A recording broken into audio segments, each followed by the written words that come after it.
Welcome to a special episode of The Startup Dad. It's holiday time, and whether you celebrate Christmas, Hanukkah, Boxing Day, Festivus, or no holidays at all, one thing is certainly true this time of the year. We expect a lot from parents.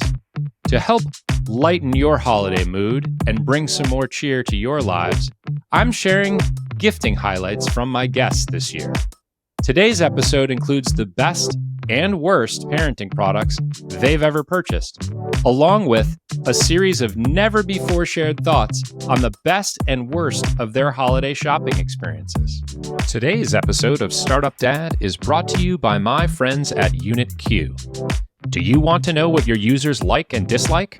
Just ask Unit Q GPT, the world's first Gen AI engine for measuring the quality of your products, services, and experiences.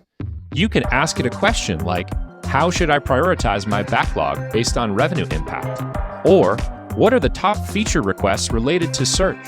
To get answers based on AI-driven user insights from user feedback and engagement data. You can see it in action at Unit Q. That's the word unit and the letter Q.com/UnitQ-GPT. What is the best parenting product you've ever purchased? Butt cream. We bought this 10 for like $150. It goes over a play pack. So when you're traveling, they get a pitch black sleep, and it is the best $150 I've ever spent. Umbrella stroller. Not really a product, but a night nanny. If you can afford it, it's literally the best dollars I've ever spent in my entire life. Okay. So sleep has a compounding effect on everything else. Yeah. White noise machine. I think it's a stocky tower.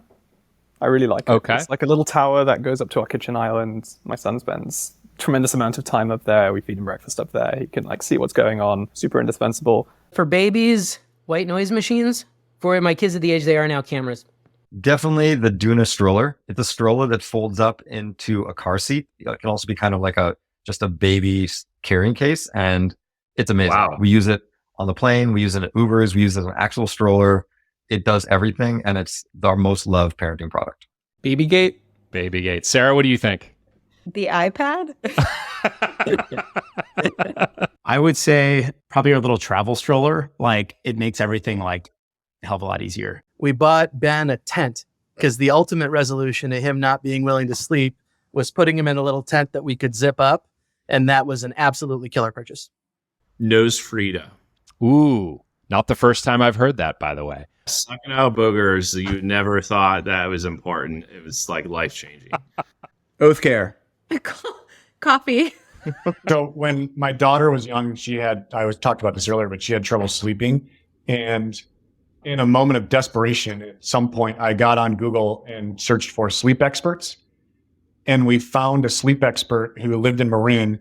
And we probably did 10 video calls with her, coaching us how to get her to sleep for long intervals. It was surely life-changing. A lock for my office door. The Fellow Tea Kettle. I say this because it's not on any of the parenting lists, and it's not even a parent item. This is a tea kettle, and by the way, anyone that like this would work too. You can set a specific temperature for the baby formula. It will bring it right up to temp. You don't need a bottle warmer, and then you can just make it off you go. Onesies with zippers. What is the worst parenting product you've ever purchased? Onesies with buttons. Parenting books. We purchased like a ride-along trike thing that he just hated sitting in. Like, honestly, like the dumbest shit is what kids play with. Like, he'll play with a sock for hours, but he doesn't want to play with any of his toys. So All those burp clouds, I think. There was this one thing that we had for them as babies. It was this kind of little string pouch that you would put fruit in, and they were meant to kind of suck on it and get the flavor of it without risk of choking.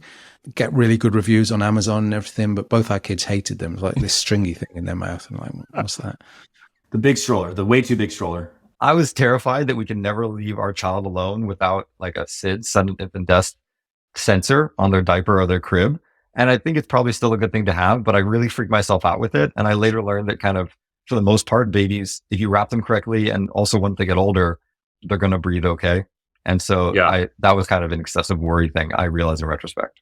Any of like those automated swings, super expensive, lulls you to sleep, they're garbage. They're trash. Never works. That stupid crib that like shakes your baby back to sleep. It never worked on my babies. I had to send it back. Never. Eric, would you agree with that one? Yes. Yes. So Love Every has this mobile. It's like a dangly mobile that like, it's like a springy thing that goes above the changing mat and table.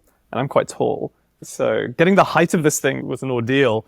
It's constantly bashing me in the face, and like my son finds it really funny to like kick it and make it like fly into my eyes. Yes. It also like gets longer over time because it's a spring, but it stretches out, and so I'm constantly going up there and trying to like shorten the damn thing. Also, my son gets longer over time, like so he can reach for now that it's there, I don't want to remove it because I'm like, oh, it's kind of fun, like it's something fun to look at. Adds a bit of charm to the room, but man, I hate that thing. Anything in the category of you need to buy this or your kid won't be safe, because it didn't work and I felt like a fucking idiot. That's awesome. That's so many things too. Parenting purchases are primarily motivated by fear. I don't know if this qualifies as a product, but our son, he gets a little bit of TV time like every weekend, and we have Disney Plus and all these movies and stuff, but he's been trained to ask for the kind with bonus content. He calls them commercials because he likes that the movies are longer. So we've gotten in this pattern where now we're stuck because we promised him he could watch a movie every Friday. He tricks us into paying $20 for movies that we already own. I would call that completely useless and actually really frustrating. We have to break ourselves from this cycle. It happens. A bouncy harness for the door that was trying to help babies walk. It really didn't work. None of these are parenting products, but like a cell phone for my kids, can I name that? Well, I mean, come on. Like, can we just, as parents, get together and ban these until they're 18? Because the way it works is one kid gets one and then all the kids get one. I was thinking of this like vibrating pad because I wanted my kids to sleep so bad. And there's a lot of science around like mimicking the womb. And now we have the snoo, but the snoo was never out 10 years ago when I had my kids. So it's like this, it was so bad. It made me even more frustrated. Hiking backpack. Same. Honestly, all of them. Like, you don't need products to be a parent. Like, it blows my mind that people use so many products to parent. We're like, when you know how to do this, you don't need shit. What is the best or worst holiday gift you've ever given your spouse? So we were dating. We were probably dating for like a year or so, and I had gotten her a new purse. Inside of that was a gift certificate to go skydiving in Las Vegas, where we were moving to. So depends how you interpret it. I actually went up in the plane with her. I did not skydive. I watched her jump out, but she was much more of a thrill seeker back then. But to me, that was probably like, when we were still young and a little bit more adventurous. And I think she would say that's probably one of her most memorable, at least, whether it was the best, I have a really great track record of buying her jewelry she does not want or like. And the pinnacle of this was a couple of years back, I saw these gold gummy bear earrings. And I thought that they were whimsical and kind of delicious looking. She's a big foodie. And you might be wondering, what does being a foodie have to do with gummy bears? The answer is nothing, okay? But not a thing. Cool. What's your return policy? Hard to work with? Great. I'll take these. And I gave them to her. And just the stunned silence when she opened them up. And it was like, what? And then I told her how much they were. And she was like, this is not okay. And then I went to the store. It was like a local shop in Brooklyn where I was living at the time. And I was like, hey, what can you get? One-time exception. And they're like, okay, fine, store credit. And then everything else at the store was like orders of magnitude more expensive and more avant-garde. That was the easiest thing for me to get there. I think it was a combination of I want to support a local business and kind of have my wife have something. and be done with it. Like, that's when you know you're kind of operating from the wrong place of like, I get to check the box. Yeah. Relationally, if I just buy this. So if that's where you are, I guess this is a PSA at this point. Try not to do that. So, like probably everybody in our generation were big Home Alone fans. It's obviously family tradition. We watch it every year. Both movies need to be watched. And Lego came out with a set for Home Alone. And I got her that set, it's a big set, so it takes forever. And she was never really big into Lego before. I think I'd gotten her like a couple of boxes before. But that was really well received because it meant you have to sit down, you have to take your time. And it's like, you know what, like over many days, it would be like, well, mommy's doing the Lego now, guys. Need to, just let her do it. And I think she enjoyed that because it wasn't just just unwrap something, socks, put them on, and that's it. It was like a gift that just took a while to get through. So I think that's it. I know for sure what Michelle is going to say for worsts, which makes me think that maybe I should say that for best, just for comedic value.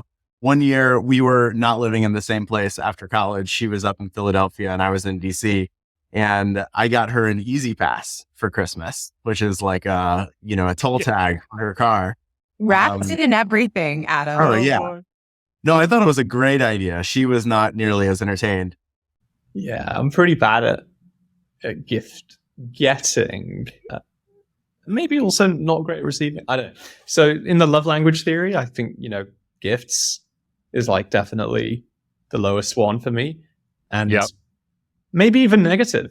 Like maybe even, so I do struggle a little bit with getting people gifts. I asked my wife this question a few days ago. I was like, what's the best gift I've ever gotten you?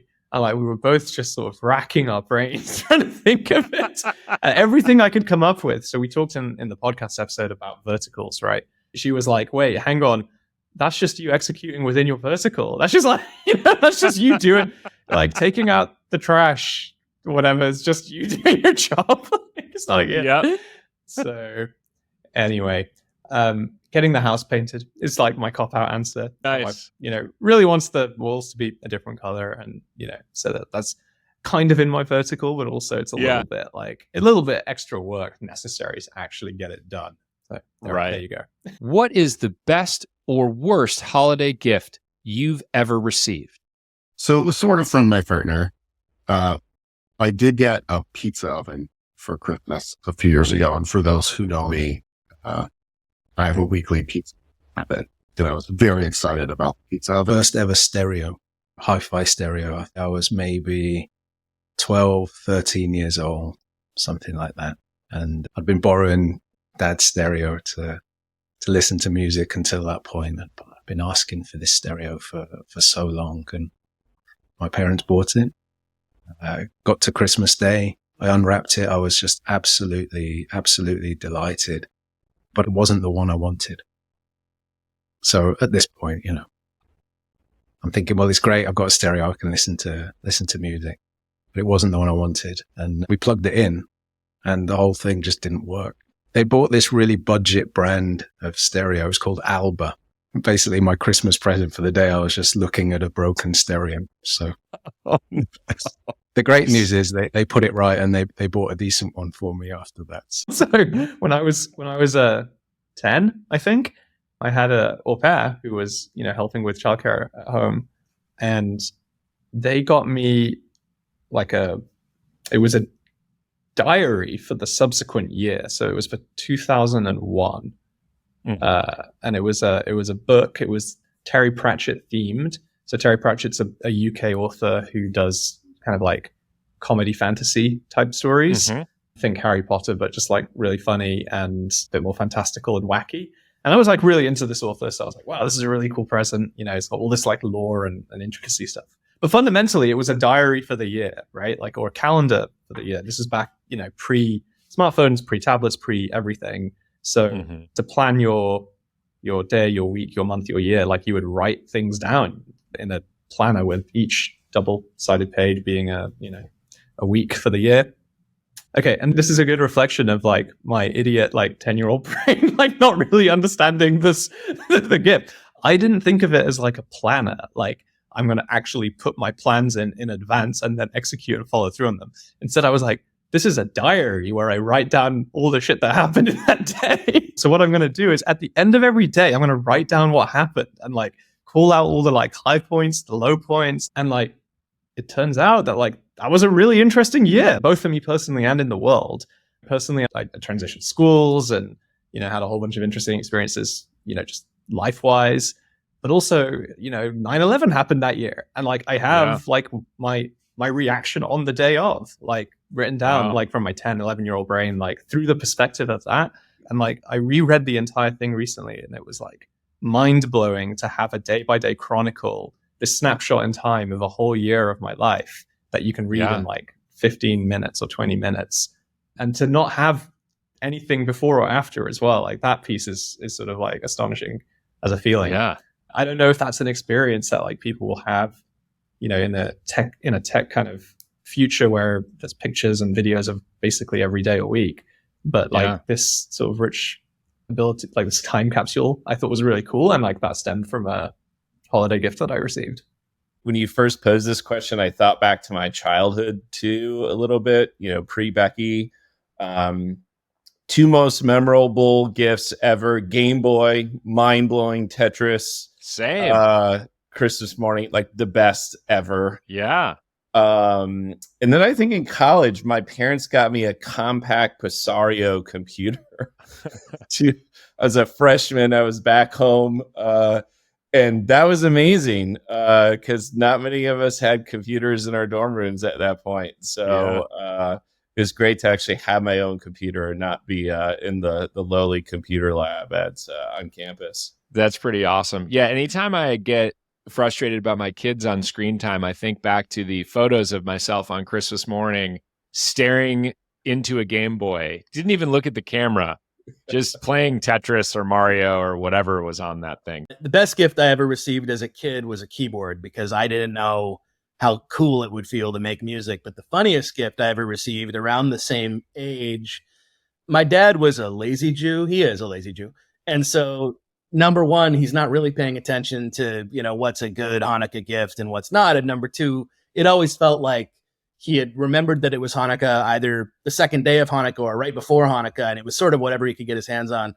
And I remember one year he gave me the 7-set Chronicles of Narnia as a holiday gift for Hanukkah. And he'd taken the 7-box set and broken it up into the individual books, which is funny because that's my dad. But it's also because it's a massive Christian allegory where Aslan is playing the role of Jesus. And so it didn't make a lot of sense. Still love the books. Still love my dad. But that was about the most dad thing my dad has ever done. Thank you for listening to today's special holiday gifting episode of Startup Dad. If you enjoyed the episode, the best gift you can give to me is to share this podcast and leave me a review. Startup Dad is a Fishman AF production with editing support from Tommy Herron. You can read all my musings on product, growth, and parenting at www.fishmanafnewsletter.com. See you next week.